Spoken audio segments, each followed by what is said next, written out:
All right. We are back. Sorry, y'all.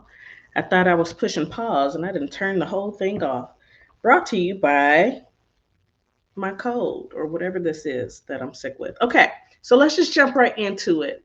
We are coming here today to talk about the 10 golden rules of preparing for change, but also to prepare for lasting change.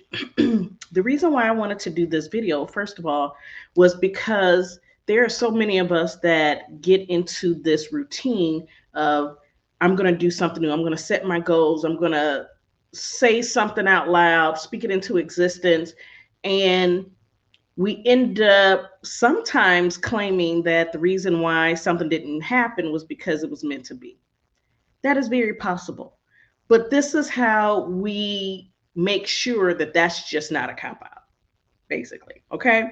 So let's go down the list. Number one, first of all, you need to understand, and this is very big, very much like pivotal to every other step. So understanding the five logical logical levels of change. And so within my clinical space, I usually talk about the levels of change, the stages of change. But I'm going to come from a neurolinguistic programming point of view when I'm saying how are we having logical levels to our change. And this is something that I want to share. Again, it's going to be very quickly, and I hope you have your notebook. Okay. So within neurolinguistic programming, or as some people call NLP, we have to understand like truly what our views are on the levels of change that we can make for ourselves. Like we have to know what's going on for our own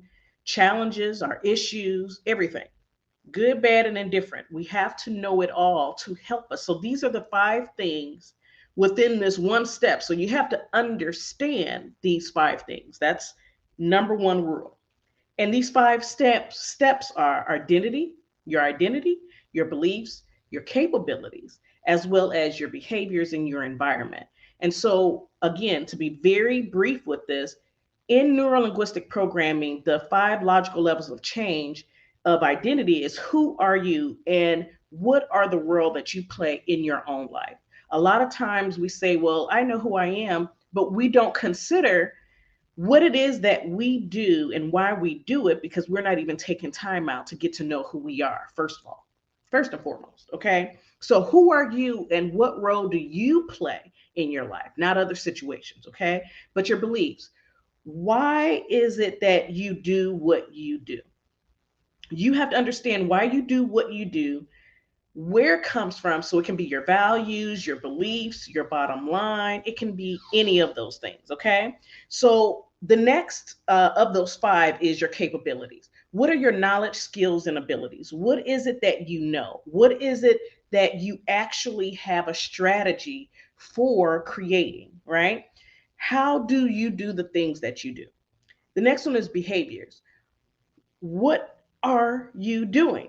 Like what are you actually doing? What are your current behaviors? An environment, it is what is going on around you, who is around when you act the way that you do act. When you are saying, hey, I want to be productive, how are you when certain people are around? Do you dim your own light? Consider these things. We can dig into that and definitely have a whole webinar or something on that.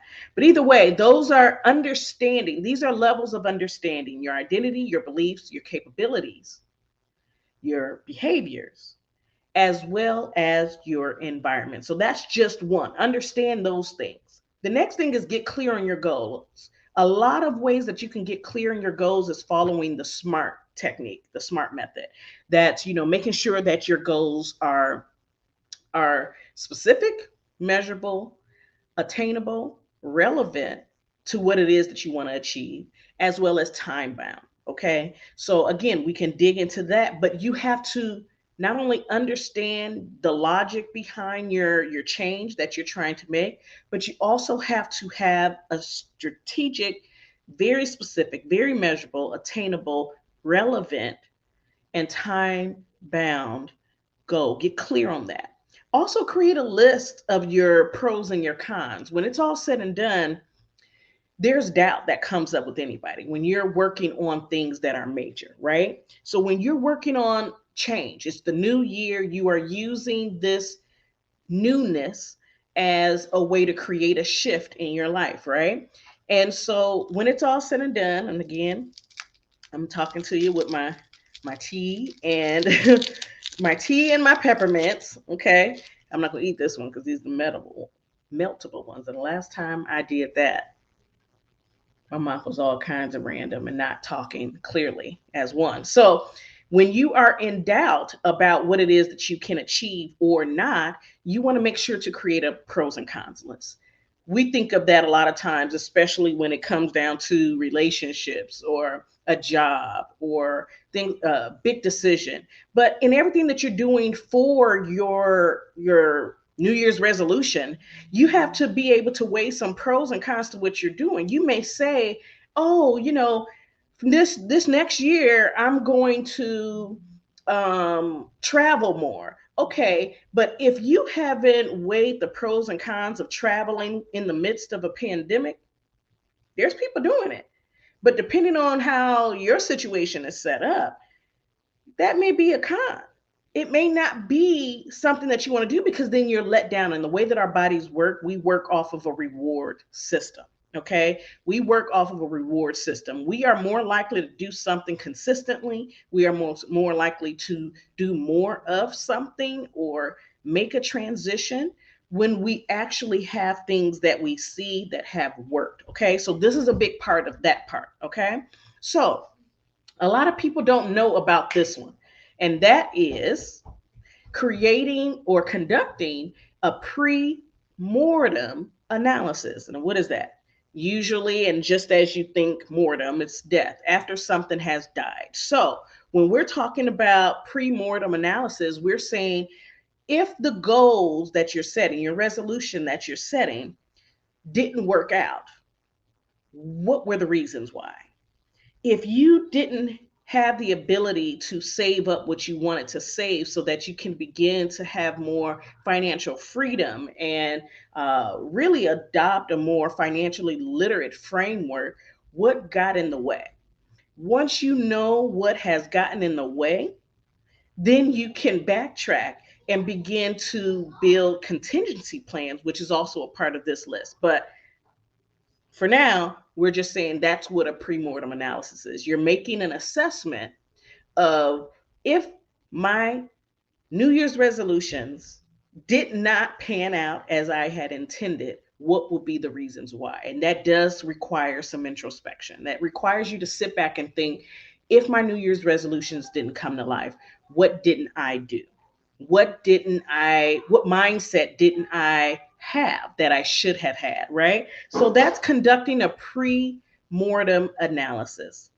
The next thing is build supports, build your supportive assets as well as your support systems. And that can be people, that can be resources, that can be getting a certification, that can be, again, depending on what your goals are as it pertains to your New Year's resolution, it may be, hey, I want to be able to go on more girls' trips. Well, if you don't have no girlfriends or people that's going to go with you, then that's an asset you need to actually adopt and to have. Okay. So build supportive assets, build things and put things in place that will allow you to actually achieve the goals that you set out to have this year. You have 365 days or 364 in some hours, depending on where you are, or yeah, depending on where you are in the country or otherwise. But either way, what are you going to do to build the assets,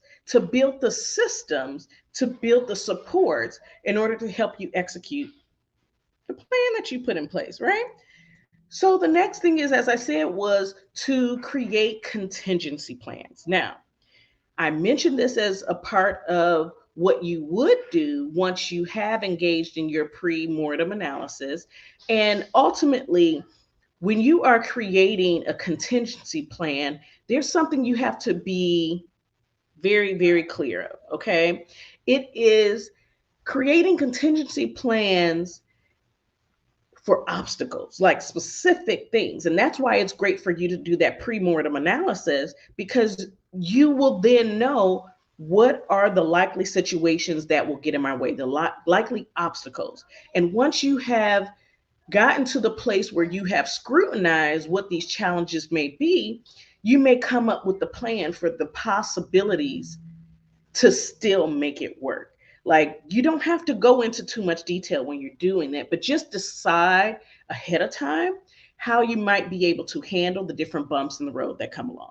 Okay. So, if, for instance, you anticipate resistance in your life decisions from those around you, you're like, I'm about to, get another doctorate. You heard me say another doctorate. I'm about to get another master's. I'm about to get another certification. What are some of the things that some people in your circle may have to say about it? But then will you pay attention to that? Or will you then say to yourself, when it's all said and done, this is something I have set out to do and I'm going to do it, right? So create your contingency plan. So as you have your pre-mortem analysis, you're creating your assets, you're building your assets, your supports, all the systems, you are developing your contingency plan. Use all of that information to actually build a, a action plan that can work.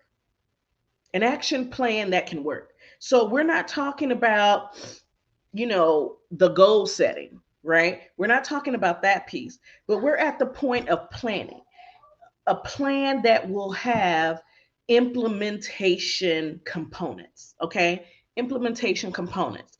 So, something that you can consider, and for those that are aware of, my mind just went blank, that are aware of, what is it called? Systems redesign. People that are aware of systems redesign and Lean Six Sigma knows these tools called the PDSA. Write that down. PDSA. Everything that I'm saying, you need to write down because I'm talking pretty fast, drinking tea, and trying to make it work. Okay. So, PDSA: plan, do, study, act. So you may be saying, okay, like, is this all necessary? We're getting super technical. But this is the thing. I said lasting change. You are looking for a resolution. And I don't know anybody that just has a resolution of, I'm just going to make it. That's not a resolution. That's not a resolution. A resolution is supposed to be something that is grand, that is bigger than what is usual. Okay. So that is what we're talking about. That's why we're getting technical on what it is that you need to do. Okay. So, as my little one screams in the back, we're going to end up doing another recording to make it very clear. But either way, create a clear plan by planning it, which is why you did your analysis, doing it, testing it. You may see things out there where I'm even letting you guys know, like, hey, I'm doing a beta test, which I actually am going to be doing a beta test. Keep your eyes out on some things that'll help you, benefit from the things that I'm wanting to test out. But you do it, that's how you're testing. You are testing out, hey, can I journal, once a day for 10 minutes? Let me make sure I have the right journals. Let me make sure I have things that are in place. Like, I'm going to do it. I'm going to try it at different times. That's you testing it. And I'm going to do it different ways until I find a way that best fits me, your schedule, everything else that you have going on, right? So then there's the studying it. Once you see what happens and then you're testing it, you're really studying the components of that work. You may come up with a whole new resolution because you realize that there's some elements that are not realistic. Okay. And when we're talking about realistic, you may be saying, hey, I'm going to lose, I don't know, 60 pounds. I want to lose 20 pounds. I want to lose 10 pounds, or I want to start this wellness journey. If you haven't gotten your mind right as it pertains to the first tip, which was understanding what's logical for you to ignite change, that may not happen. You may be like, yeah, I love this, but bacon and chocolate is my friend, especially when they're together. That's fine. Just understand that may, logically speaking, what are you willing to do? Is this going to be your cheat snack? You know, who knows? But either way, you're studying it. You're then acting. That's the A part of this PDSA. You're then acting on what you found. Okay, so have and create a clear action plan, an action plan that definitely comes with an implementation plan. An action plan is an action plan, but unless you implement it and meet your targets, it's not going to work. So you're talking about resolutions of old that never came to life. You had an action plan, you had some thoughts, you had your positive affirmations and your positive mindset, but that chocolate, that bacon, the chocolate bacon on top of a donut, innovation just got you on the food end. It's not going to work. Okay. So the next thing is to keep calm and positive. That's where speaking things into existence, that's where manifestation comes in. It can't just be speaking it into existence alone. You have to act on it. And what I'm telling you is let's pull them together. You have to be calm. If you are not, then you're dealing with stress. And I talk a lot about how stress impacts your ability to actually engage in more innovation, more higher level thinking, more creative approaches to you fulfilling your goal, right? So the next thing is imagine the outcome in detail before you see it. See it. You got to see it before you see it, and that's something that one of my pastors, Bishop Johnny J. Young, used to tell us you have to see it before you see it. You have to really plan it. So it's like as you are doing it, these are all the things. It's not necessarily like in that order, but it's when it's all said and done, as you are formulating your analysis, you obviously have to imagine the end. Imagine what wouldn't work to create it in order for you to see what's going to work and be a resolution to anything that may have gone awry to deter you. You have to see it, but I want you to see it fully. And I think that's where these vision boards come from, like where you are literally looking at and seeing representations of it. But I think that you can take it one step further, engage all your senses. That's how everything works. We have to get our mind to fully see what it is that we're seeing. So it's not just about, hey, we're going to go out there and we're going to say out loud that we're going to have success in 2022. And it's just because I believe it, I see it, I feel it. Okay. But what does it look like? What does it smell like? If you're like, hey, I'm going to this country, this place, as you're doing your vision board, as you're doing these affirmations, see it, engage every last one of your senses. These things, these resolutions can't come to life unless you truly engage everything: mind, body, spirit. And your body is what's getting you to do these vision boards, to journal about it, to write it down, write the vision, make it plain, like all these things that we say. But we always fall short because we forget then the plan. Then we think that since we don't have a contingency, well, it wasn't meant to happen. Like that's not necessarily the case. So we have to put it all together. And this is how. So we're keeping calm, we're keeping positive, we are speaking things into existence, we are looking at manifestation, but at the same time, we're also imagining the outcome in detail using our senses. So when you think about everything, what does it feel like? Not just emotionally, But if you're like, oh, I'm sitting on this island or I'm over here in Morocco, what does it feel like? What are you touching? Imagine what it would feel like. Like, what's the rug feel like that you're laying on? Like everything. What do you hear? What are the sounds? What are the smells? And if you're like, I'm not sure, I've never been there, Google it. What are some of the visceral experiences? This is how you attract things. This is how you are taking it to the next level, because we're talking about sustainable change, okay? Not just a change that's going to last us until March. Okay. We're not talking about stuff that's just going to last us to March. We're talking about things that we're continually working on, that we are reaching on purpose through targeting. Targeting, right?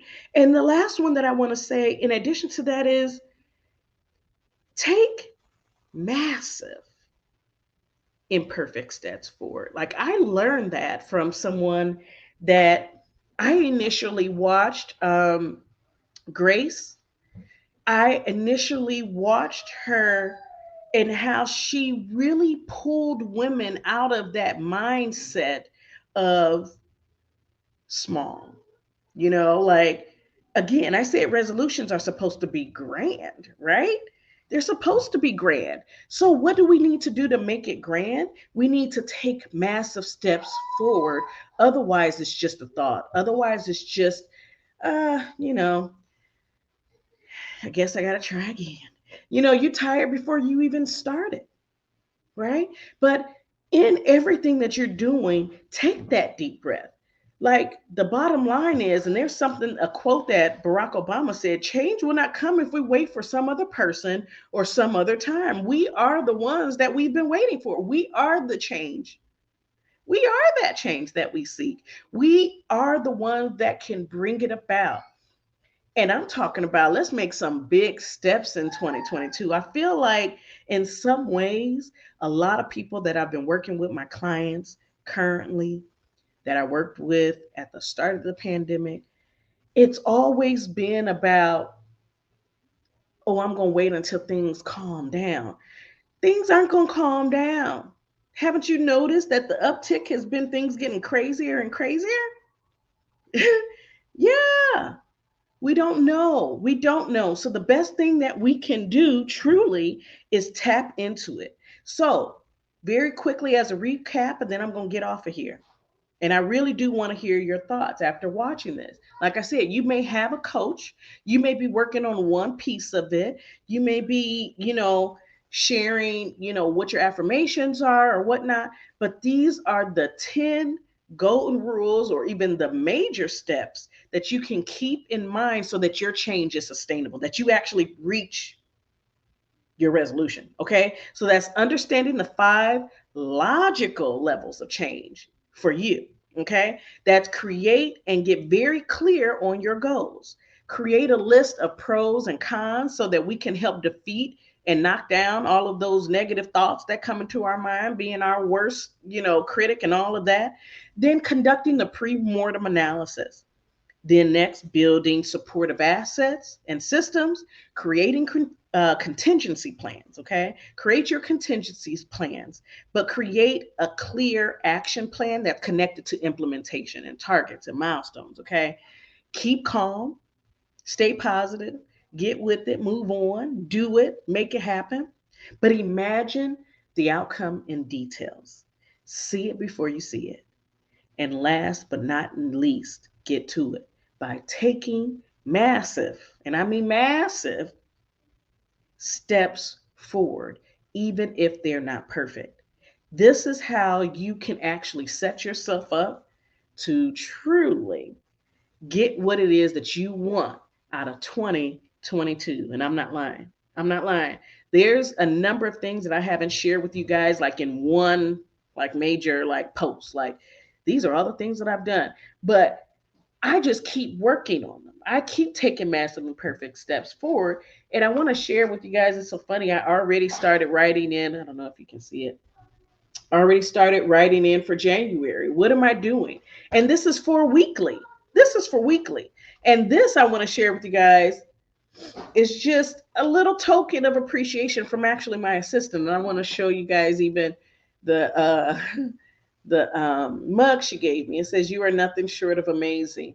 It was this. I'm gonna do a little post because it is, we got to do a post, otherwise it didn't happen. But we have to do things continually.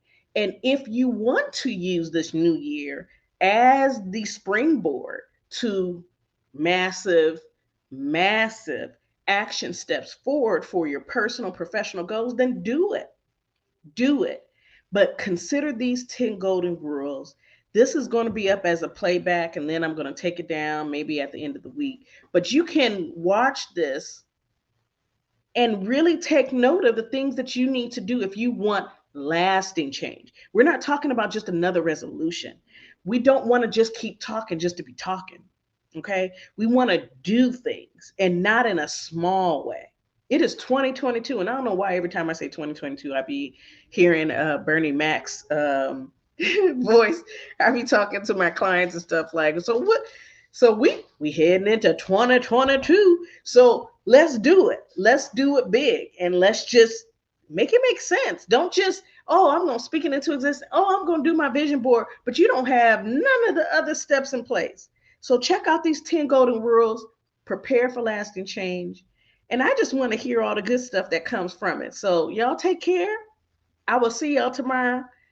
One of my goals, if y'all didn't know, was to get on here as often as possible to share golden nuggets that can help you guys. So this is day one. Hold me to it. If you don't see a post, if you're like, oh shoot, I want to see a post about something in particular that is going to help me, move past my stress, my burnout, move past all the dirty laundry that was 2020 on forward, whatever it is, just let me know. I don't mind.